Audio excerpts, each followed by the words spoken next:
Okay, so Russia definitely started the military drills in the sea and accidentally kaboomed their own ship. Unfortunately, this time it was just a supply ship, not a military navy one. They evacuated some of the crew members from the ship and definitely it is gone. Hello my friends and welcome, my name is Dennis and this is the latest update from Ukraine. Let's go. I was waiting for the latest update of the deep state military map. The village of Tonenka is now the hotspot in Avdiivka region. Let's check out the timeline. So it was yesterday and it is today. Unfortunately, according to my information, Russians already occupied Tonenka village. But on this military map, this part is still in a gray zone, but I think that Russians took it already under control, because I know that our guys got the order to leave the place. And we also have the confirmation from the Maka 73. He also stated that Ukraine left the village, at the same time demolishing many of the Russian supply vehicles. The situation near Terny and Yampilivka looks like that. Russia has a single assault vector, but they also have many of the forces which they mostly use in this same direction. But Ukraine constantly counterattacks from Terny and Yampilivka. This video with the Ukrainian tank assault was filmed near to Terny, so tank was used to assault towards the Russian positions.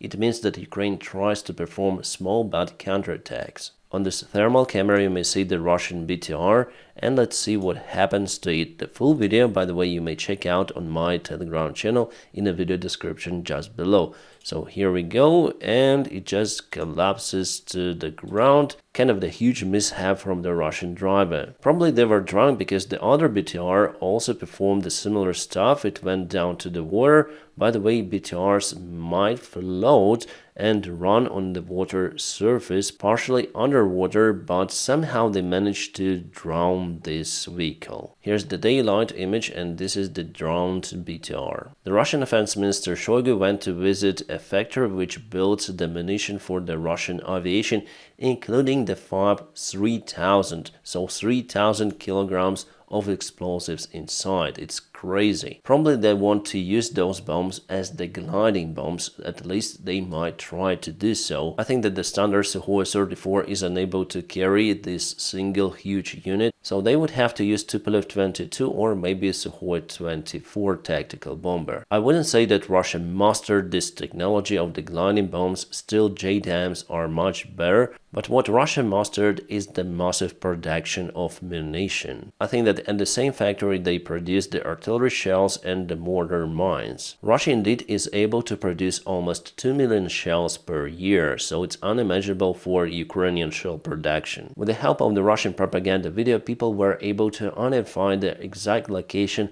of the place. The factory is located in Nizhegorodsky Oblast in one of the military branches. Before, there was no information that Russia produces artillery shells or aviation bombs out there. Now we see that there is a huge production. You may say, Dennis, the video was filmed from inside the factory, so how was it possible to identify the location? Well, simply because of the badge of the local employee, his surname, his name, and the name of the facility, the 53rd Arsenal, which is not far away from Yuganets town, and the distance from Ukrainian border is 775 kilometers, so potentially the facility could be easily reached by Ukrainian UAVs. Again, before there was no information of what exactly is produced in that place. But now we have everything, so thank you Russian propaganda for posting this video to the internet. If you zoom in, it's hard to see the name, but 53rd Arsenal is over here.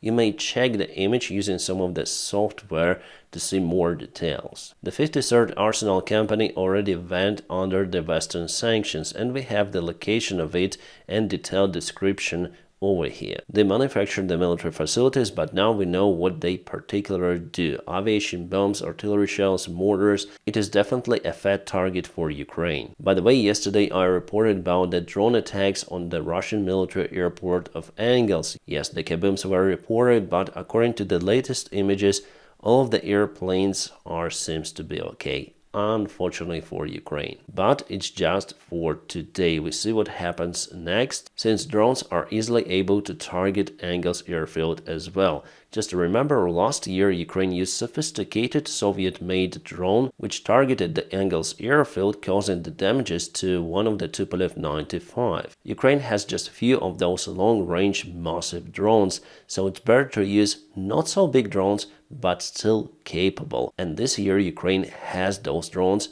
It's the most important thing. The fight still continues on the Russian territory of the Belgorod Oblast, the village of Kozinka, and Russia is using lots of the aviation bombs out there. Just look what they do to their own village. It is just crazy. If you check out the Russian groups, you may find some more information, so this is the translation. So here Russians complain that they got the friendly fire from the Russian aviation.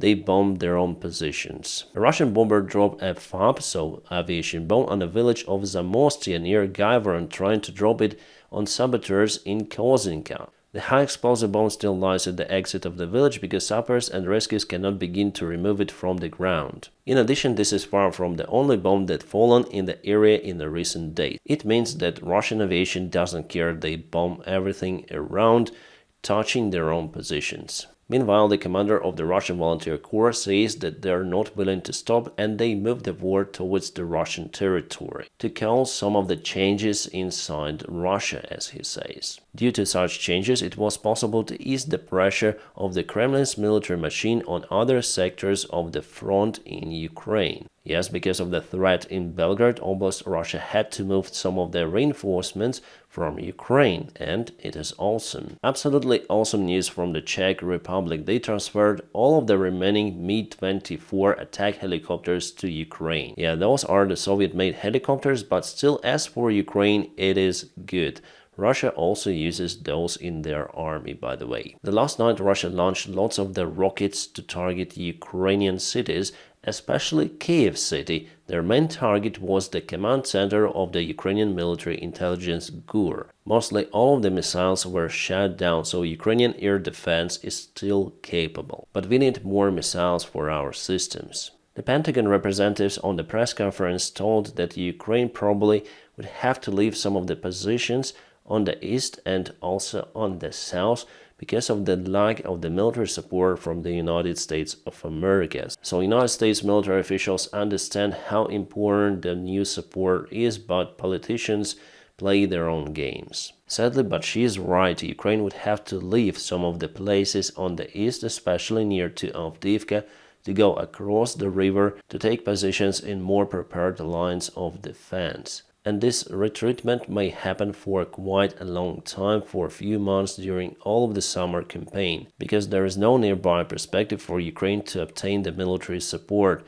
First of all, the military help should be voted, and after a few of the months, Ukraine would start to receive some of the new weapons. That it definitely takes time, so the breakthrough of Ukrainian army is not possible this year. As I personally think, it is only possible in the best variant in 2025. According to the Economist polls, for the first time this year, Biden has 1% advantage over Trump. Before, Trump took the lead 2% up to 4%, but now Joe Biden has more votes. At the same time, it doesn't mean that Joe Biden wins the presidential elections, because remember, when Donald Trump became a United States president, actually less people voted for him. Not a few people less, but more than 1 million people. The election system in the United States is quite strange as for me. But you know, they have what they have. That is how they live and used to live for a very long time. I do not see the perspective for it to be changed in the nearby future. But still, Joe Biden has pretty much high chances to stay in the White House. Hopefully, in that case, he would continue to support Ukraine longer and harder. As for the Donald Trump, he said already to Hungarian leader, and he said it openly on his rallies, that he would cancel the support of Ukraine if he becomes a next United States president. But it seems like this rhetoric went unpopular, so he changed his mind on public, saying, okay, we'll support Ukraine, but with loans, and here is our new bill. But what Trump actually does, as I said to you in my previous videos, that he wants to postpone the military bill for Ukraine. That's it. There was the close meeting of Emmanuel Macron with his army commanders and some of the other officials, so according to political source, Macron said that Ukraine can fall very quickly, but those words were said in a context that the French forces should be prepared for something really new. I guess that the next month we're gonna see a very interesting steps from France, because they were speaking about some sort of the proposals in April. Meanwhile, Hungarian dictator Orban sends his congratulations to Putin in winning the Russian presidential elections. To some of the other news, according to Bloomberg, China plans to attack Taiwan in 2027. Yes, as I told you, China has those plans. Potentially it could be the most difficult and the most massive military landing operation in the human history. The Taiwan island is not that close to the mainland of China, so China might start this operation, but I'm almost sure that they will face the same circumstances which Russia faces in Ukraine, so this operation for them will not be successful. And there is a sign that United States intelligence probably already knows the plans of China to attack Taiwan, because just recently United States invested lots of the funds in producing of the semiconductors on the territory of the United States itself and also on the territory of the South Korea. The Intel Corporation alone got 20 billion United States dollars to produce modern-day semiconductors. Why the semiconductors are important? Because most of those in the world are being produced in the island of Taiwan. So if China attacks Taiwan, there is the high risk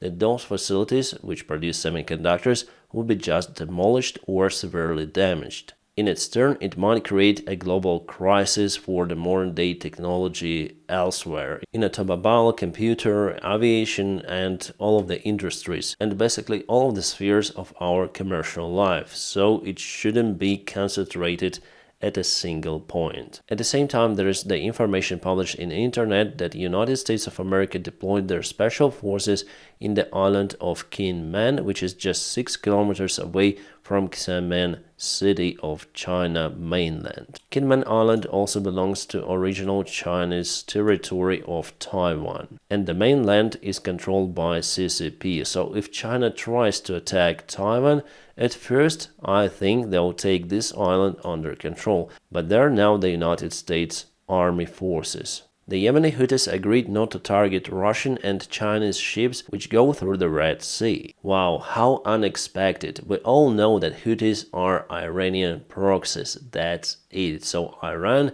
is now the ally of Russia, China, North Korea. Their goal is to disturb the world trade connections, but not for themselves, obviously, and not for Russia or China. They want to cut supplies for United States and Europe. At the same time, allies are doing everything to protect commercial and military ships in the place. For example, this unique video was filmed from the French helicopter and it hunted this Shahid drone. Yes, it's the Shahid 3 or something like that. Looks like a cruise missile with a piston engine on the back. Even though it's not that fast, but it's hard to identify and also hard to target. However, the French helicopter made it, but we don't see the actual video of them hitting the drone, but they report in French that they eliminated the target and that it went into the water. The French ships were also deployed in the place and they operate together with the United States and the UK Marines to target the targets over the sea. Well guys, those were the main news for today. Don't forget to press your huge like to this video. By doing so, you help me a lot,